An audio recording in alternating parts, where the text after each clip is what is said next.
네, 오늘 말씀은 스바냐 1장의 말씀입니다. 이제 오늘부터 3일 동안 스바냐의 말씀을 우리가 함께 나누는데요. 스바냐라는 이름의 뜻은 여호와가 보호하셨다 하는 뜻입니다. 스바냐의 뜻은 여호와가 보호하셨다. 그리고 이 스바냐서의 이 주제는 여호와의 날입니다. 오늘 우리가 볼 1장 7절에 여호와의 날이 나오는데 우리가 스마냐서 외에도 이전에 봤던 말씀들을 통해서 여호와의 날에 대해서 보았습니다만 스마냐서에서 특히 이 여호와의 날이 더 분명하게 드러난다 하는 것을 우리가 아셨으면 좋겠습니다. 그래서 이 여호와의 날에 대한 것은 1장 7절부터 스바냐 1장 7절부터 3장 20절까지가 그 여호와의 날에 대한 말씀이고요.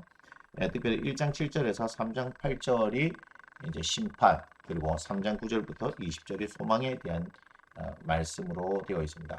그러니까 하나님께서 말씀하시는 그 여호와의 날은 단순한 심판만 이야기하는 것이 아니라 구원을 항상 함께 말씀하신다는 것을 우리가 기억해야 될 필요가 있습니다. 오늘 스바냐 이제 1장을 보면 자신이 어떠한 시대에 말씀을 전했다 하는 것을 이야기하죠. 그게 보니까 아몬의 아들 유다왕 요시아의 시대다라고 말하고 있고요. 그리고 이 스바냐는 보니까 히스기야의 현손이다 했으니까 히스기야의 4대 손이라는 걸 알 수 있고 왕족이라는 것을 우리가 알 수 있습니다. 자, 그 다음부터 이제 2절부터의 내용은 2절에서 6절이 한 부분이 되고요. 그다음 7절부터 9절, 또 10절부터 18절 이렇게 세 부분으로 구성되어 있다. 우리가 1장 1절을 제외하고 나서 2절부터 18절을 보면 이것은 세 부분으로 구성되어 있습니다. 먼저 첫 번째 부분 2절에서 6절은 유다에 다가오는 심판에 대한 이야기를 하고 있습니다. 특별히 2절에서 이 6절을 또 세분화시키면 2절에서 3절 그리고 4절에서 6절로 구분할 수 있는데 2절에서 3절은 이제 모든 생물에 대한 것, 그리고 4절부터 6절은 유다에 대한 것을 말씀하고 있다. 그래서 여러분들이 2절부터 6절을 그런 관점, 유다에 다가오는 심판이다 하는 그런 관점을 읽으시면 별로 어려울 것이 없을 것 같고요. 잠깐 이제 설명을 드릴 부분이 4절에 보니까 그마림이라는 이름이 나오죠. 그마림이라는 것은 이방신의 그 제사장, 이방신을 섬기는 제사장들에게 사용했던 말이다고 생각하시면 되고요.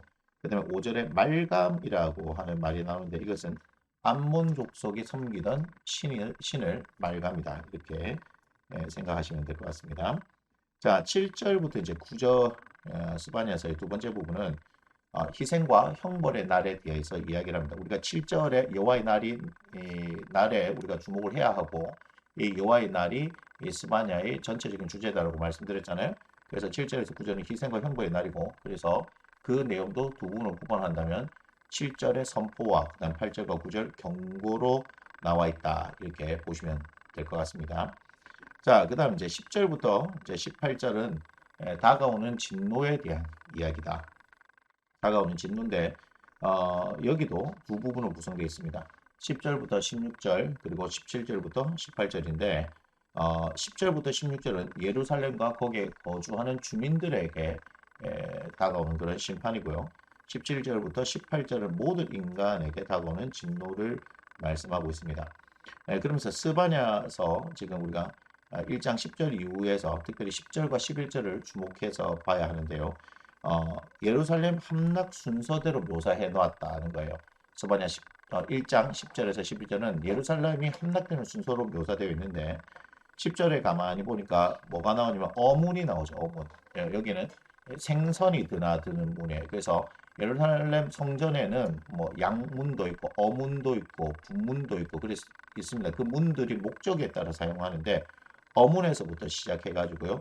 제2구역이거든요. 제2구역. 그렇게 이제 가면서 11절에서 이제 막데스 주민들아 이렇게 얘기하는데 막데스가 서쪽 지역을 얘기해요. 예루살렘 서쪽의 낮은 지대를 얘기하는 건데 그러니까 침략이 거기서부터 이루어지겠죠. 높은 지대가 아니라 낮은 지대. 그래서 그런 순서대로 이렇게 가고요. 그 다음에 여기 가나안 백성이라고 얘기했는데 여기서 이 가나안 백성은 이스라엘이 요단강을 건너가서 이제 하나님께서 약속하셨던 그 가나안 땅 거기에 거주하던 백성이라는 의미가 아니고 상인들을 이제 소위 말해서 나쁘게 이제 표현하는 거죠. 예, 그것을 가나안 백성아 이렇게 얘기를 하는 겁니다. 그래서 은을 거래한 자들이 끊어졌다 이렇게 얘기가 나오죠. 그래서 거래와 관련돼서 얘기하는데 이것이 상인이다 이렇게 얘기를 하면 될 것 같습니다. 그래서 스바냐서 1장의 내용은 그런 식으로 여러분들이 정리를 하면 될 것이고요. 우리가 봐야 할 것은 7절에 여호와의 날이 가까웠다라고 할 때 여호와의 날에 대해서 우리가 잘 살펴보시면 될 것 같고 그러면서 우리는 여전히 이 스바냐서를 통해서도 하나님께서는 죄에 대해서 반드시 심판을 하시지만 그것이 당신의 백성들에게 완전한 파멸을 이야기하는 것이 아니다. 더 중요한 겁니다.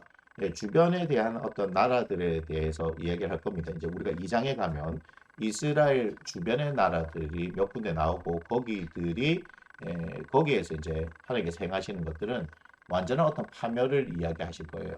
그런데 하나님의 백성들에게 있어서는 심판을 생각할 수 있는 여호와의 날이 단순한 심판을 통해서 완전 그들 파멸에 이르게 하는 것이 아니라 그 가운데 회복에 대한 소망이 항상 있다는 것을 우리가 기억을 해야 하는 거죠. 그렇다면 우리가 죄로 인하여서 우리가 어떤 하나님께서 우리에게 주시는 어떤 형벌이라고 하는 부분들이 예수님을 믿는 그 가운데서 생각할 수 있는 부분이지 않습니까? 그러나 그 형벌적인 측면에만 머물러 있게 되어지면 하나님은 우리가 너무나 두려우신 분이게 되잖아요. 하나님께서 사랑이다라고 말씀하시는데 그 사랑에 대해서 우리는 생각하지 못하고 나의 어떤 잘못으로 해서 내가 이런 벌을 받아 그래서 나는 완전히 하나님께로부터 끊어진 어떤 사람인 것처럼 만약에 생각하고 있는 분들이 계시다면 결코 아니고 그것은 하나님께서 그 죄로 인하여서 하나님께서 주시는 형벌을 통해 우리를 돌이키시는 하나님께로 다시금 이끌어 내시기 위한 하나님의 한 방법이다라고 생각해야 되죠. 그리고 사실 하나님께서 우리가 죄를 지었다고 해서 금방 이렇게 우리에게 벌을 주신 그런 분이 아니잖아요. 계속해서 우리가 성경을 통해서 보니까 끊임없이 하나님은 하나님의 선지자를 통해서 말씀하시죠. 돌아오라, 돌이키라 말씀하시잖아요. 그러니까 여러분들이 어떤 죄의 문제로 인해서 너무 민감하게, 물론 둔감하게 반응하는 것도 잘못이지만 너무 민감하게 반응해서 내가 이런 잘못을 하면 하나님께서 이렇게 벌하실 거야, 이렇게 잘못했으니까 하나님께 이렇게 벌 받을 거야 하는 그런 태도들은 하나님 앞에서 바르지 못한 태도입니다. 그렇기 때문에 여호와의 날이 만약에 우리에게 그렇게 다가오는 것처럼 보여진다 하더라도 그 이전에 하나님께서는 계속해서 우리에게 돌이키라고 말씀을 하실 거라는 것을 기억하시고 제가 하는 표현이긴 하지만 이 여호와의 날은 우리에게서 어떤 임계점과 같은 것이다라고 생각하시면 될 것 같습니다. 그렇기 때문에 그 임계점에 오기 전에 하나님께서 우리에게 길을 주시는 분이고 임계점에 왔다 하더라도 우리에게 완전한 파멸을 통하여서 하나님과의 관계를 완전히 단절시켜 보려고 하시는 그런 하나님이 아니라 다시금 그분께로 이끌어내기 위한 우리가 사실은 이사야서 59장 1, 2절의 말씀처럼 우리의 죄로 인해서 하나님과의 관계가 단절되어졌기 때문에 그 죄의 문제들을 해결하고 하나님과의 관계를 다시 회복하기를 원하시는 하나님이라는 것을 꼭 기억을 했으면 좋겠습니다. 스바냐서 1장의 말씀은 여기서 마치도록 하겠습니다.